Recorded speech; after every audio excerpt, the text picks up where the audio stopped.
Hi മക്കളെ, welcome back to Xylem Learning. Abdul സാറാണ്.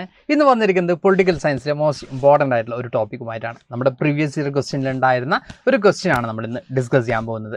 അപ്പോൾ ആ ഒരു ക്വസ്റ്റ്യൻ മാത്രമാണോ ഇന്ന് ഡിസ്കസ് ചെയ്യാൻ പോകുന്നതെന്ന് ചോദിച്ചാൽ സിമിലർ ആയിട്ട് അതേപോലെയുള്ള വരാൻ ചാൻസ് ഉള്ള ഒന്ന് രണ്ട് ക്വസ്റ്റ്യൻസും കൂടി നമ്മൾ എന്ത് ചെയ്യും, ഡിസ്കസ് ചെയ്യും. അപ്പോൾ ക്വസ്റ്റ്യൻ ഇതാണ്, പൊളിറ്റിക്കൽ പാർട്ടീസിനെ കുറിച്ചാണ്. ഓപ്പോസിഷൻ പാർട്ടീസിനെ കുറിച്ചൊക്കെ നിങ്ങൾ പഠിക്കുന്നുണ്ട് പൊളിറ്റിക്കൽ സയൻസിൽ.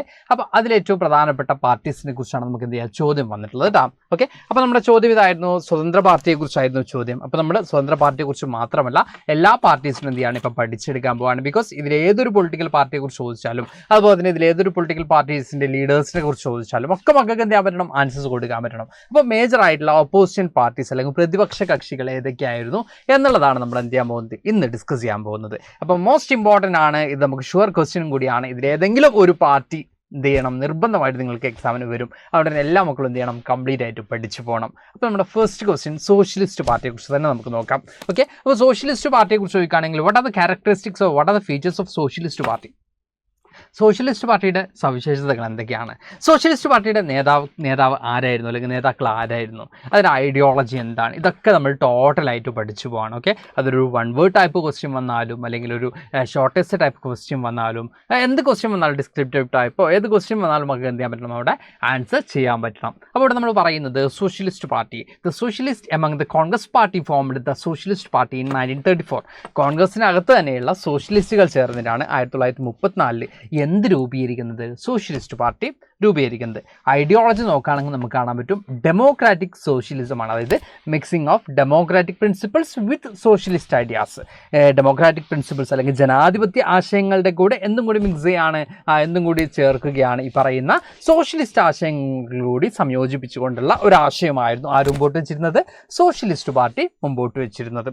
Then against the Congress for ignoring the rights of farmers and വർക്കേഴ്സിൻ്റെയും ഫാമേഴ്സിൻ്റെയും തൊഴിലാളികളുടെയും കർഷകരുടെയും അവകാശങ്ങളെ കോൺഗ്രസ് എന്ത് ചെയ്യുന്നുണ്ട്, നിഷേധിക്കുന്നുണ്ട്. അതിനെ എതിർത്തുകൊണ്ടാണ് എന്ത് രൂപീകരിക്കപ്പെടുന്നത്, കോൺഗ്രസിനകത്ത് തന്നെയുള്ള ഒരു ഗ്രൂപ്പ് ഓഫ് ലീഡേഴ്സ് എന്ത് ഫോം ചെയ്യുന്നത്, സോഷ്യലിസ്റ്റ് പാർട്ടി 1934 രൂപീകരിക്കുന്നത് നമുക്ക് കാണാൻ പറ്റും. Then it was formed under the leadership of Acharya നരേന്ദ്രദേവിൻ്റെ ലീഡർഷിപ്പിലാണ് എന്ത് ഫോം ചെയ്യപ്പെട്ടിട്ടുള്ളത്. യെസ്, നമ്മൾ ഈ പറയുന്ന കോൺഗ്രസ് സോഷ്യലിസ്റ്റ് പാർട്ടി രൂപീകരിച്ചിട്ടുള്ളത്. അതിലെ പ്രോമിനൻ്റ് ആയിട്ടുള്ള അല്ലെങ്കിൽ റെമിനേറ്റ് ലീഡേഴ്സ് എന്ന് പറയുന്നത്, അതിൽ ഏറ്റവും പ്രധാനപ്പെട്ട നേതാക്കന്മാർ എന്ന് പറയുന്നത് JP നാരായണൻ, അതുപോലെ തന്നെ അശോക് മേത്ത, അതുപോലെ തന്നെ റാം മനോഹർ ലോഹ്യ പോലെയുള്ള നിരവധി ലീഡേഴ്സ് എന്തിനുണ്ടായിരുന്നു, സോഷ്യലിസ്റ്റ് പാർട്ടിക്ക് ഉണ്ടായിരുന്നു. അപ്പോൾ one of the most important ടോപ്പിക്കാണ് ഈ പറയുന്ന ഓപ്പോസിഷൻ പാർട്ടീസ് എന്ന് പറയുന്നത്. ഇതിൽ മേ ബി സോഷ്യലിസ്റ്റ് പാർട്ടിയുടെ ഫീച്ചേഴ്സ് ചോദിക്കാം.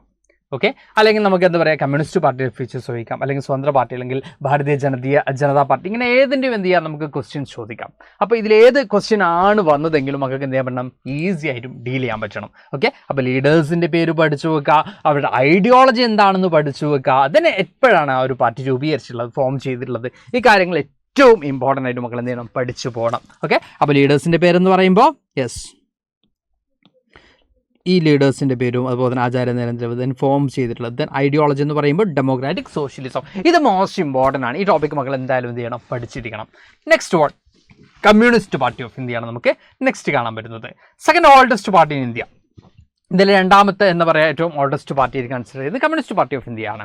Okay, faith in democratic centralism എന്ന് പറയുന്ന ആശയത്തിലാണ് എന്ത് കമ്മ്യൂണിസ്റ്റ് പാർട്ടി മുമ്പോട്ട് പോകുന്നത് നമുക്ക് കാണാൻ പറ്റും.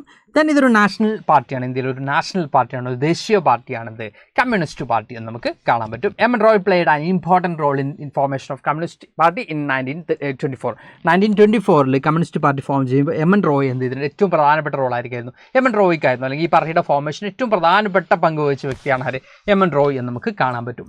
Then communist party formed A government in Kerala in 1957. കേരളത്തിന് എന്ത് ചെയ്തിട്ടുണ്ട്, ഫസ്റ്റ് ഗവൺമെൻറ് രൂപീകരിച്ചതുമാര് തന്നെയാണ് കമ്മ്യൂണിസ്റ്റ് പാർട്ടി തന്നെയാണ് നമുക്ക് കാണാൻ പറ്റും. അപ്പോൾ അതിന് ഫസ്റ്റ് നോൺ കോൺഗ്രസ് ഗവൺമെൻറ് ആയിട്ട് എന്ത് ചെയ്യുന്നുണ്ട്, ഇന്ത്യയിൽ ഫസ്റ്റ് നോൺ കോൺഗ്രസ് ഗവൺമെൻറ് ആയിട്ട് അതിനെ കൺസിഡർ ചെയ്യുന്നുണ്ട്.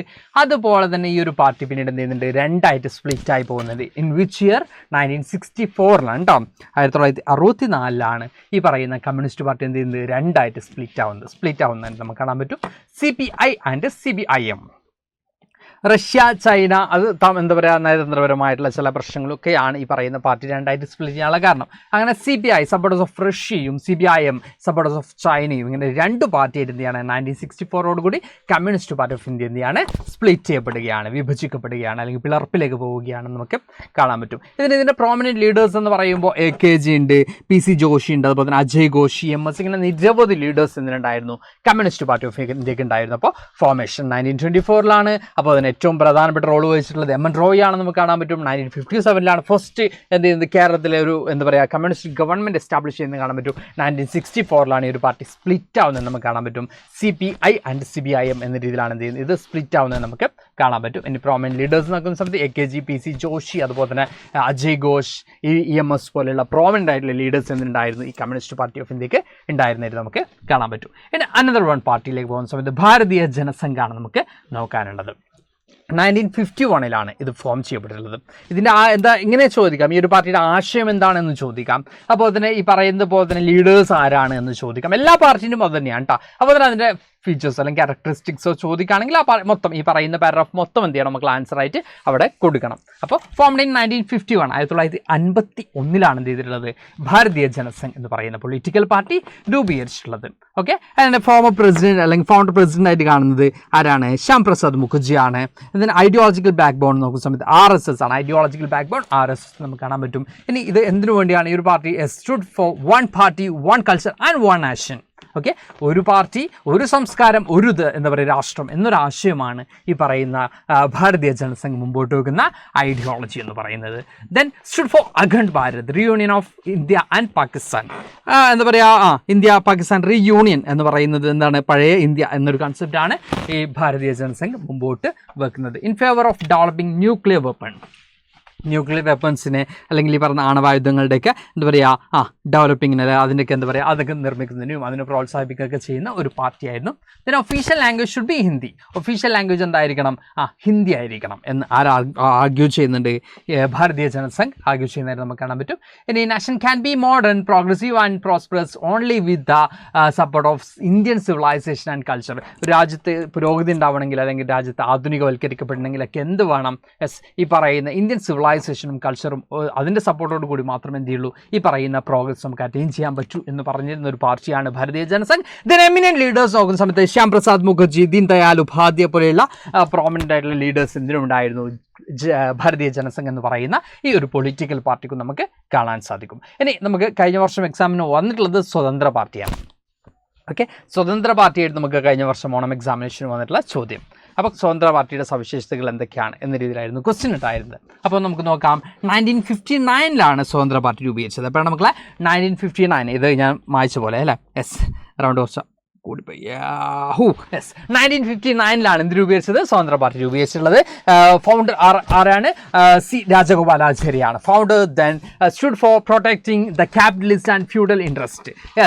ക്യാപിറ്റലിസ്റ്റ് ഫ്യൂഡൽ ഇൻട്രസ്റ്റിനെ സംരക്ഷിക്കുന്ന ഒരു പാർട്ടിയായിരുന്നു. നമ്മുടെ ഇന്ത്യയിൽ കമ്പാരിറ്റീവ്ലി ഇത്തരത്തിലുള്ള ഐഡിയോളജി കുറവാണ് നമുക്ക് കാണാൻ പറ്റും. Against state intervention in economy, centralised planning, nationalisation and public sector and land ceiling in agriculture. ഈ പറയുന്ന പബ്ലിക് സെക്ടേഴ്സിനെ ഒപ്പോസ് ചെയ്ത് ഒരു പാർട്ടിയായിരുന്നു. ഓക്കെ, ഗവൺമെൻറ് എന്ത് ചെയ്യരുത്?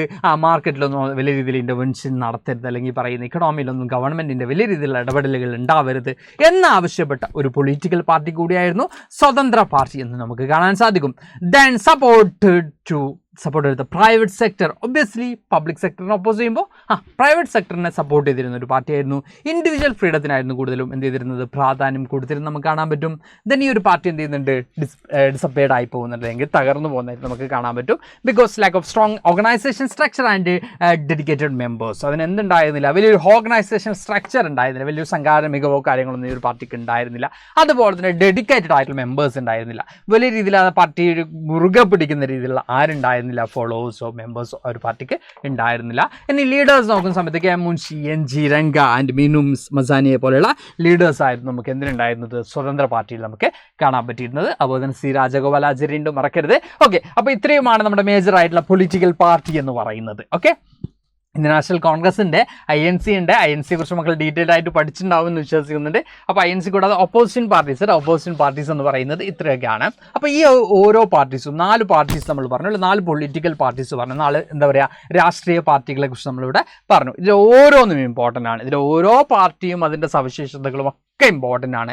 ഇതിൽ ഒരു പാർട്ടി നമുക്ക് കഴിഞ്ഞ വർഷം എക്സാമിന് ക്വസ്റ്റ്യനും വന്നിട്ടുണ്ട്. ഇതാണ് നമുക്ക് ക്വസ്റ്റ്യൻ വന്നിട്ടുള്ളത്. ഓക്കെ, അപ്പോൾ അതുകൊണ്ട് തന്നെ മക്കൾ നിർബന്ധമായിട്ട് എന്ത് ചെയ്യണം, പഠിച്ചു പോകേണ്ട ഒരു ഭാഗമാണ്. ഐ തിങ്ക് നമ്മൾ എന്തായാലും ഒരു 10 മിനിറ്റ് കൊണ്ട് എന്ത് ചെയ്തിട്ടുണ്ട്, ഈ ഒരു ഭാഗം ഡിസ്കസ് ചെയ്തിട്ടുണ്ടല്ലേ. ഒരു 10 മിനിറ്റ് സ്പെൻഡ് ചെയ്താൽ ഒരു 3-4 മാർക്ക് കിട്ടുകയാണെങ്കിൽ ഏറ്റവും ബെറ്റർ അല്ലേ. അപ്പോൾ ഇതുപോലെ രസകരമായിട്ടുള്ള ചെറിയ ക്ലാസ്സുകളുമായിട്ട് നമ്മൾ എല്ലാ ടീമും നിങ്ങളുടെ മുമ്പിലേക്ക് വരുന്നുണ്ട്. എല്ലാ ക്ലാസ്സും മക്കൾ എന്ത് ചെയ്യുക, കാണുക, മാക്സിമം മാർക്ക് എന്ത് ചെയ്യുക, സ്കോർ ചെയ്യുക. അപ്പോൾ നമുക്ക് അടുത്ത ക്ലാസ്സിൽ വീണ്ടും കാണാം മക്കളെ. Thank you all, by.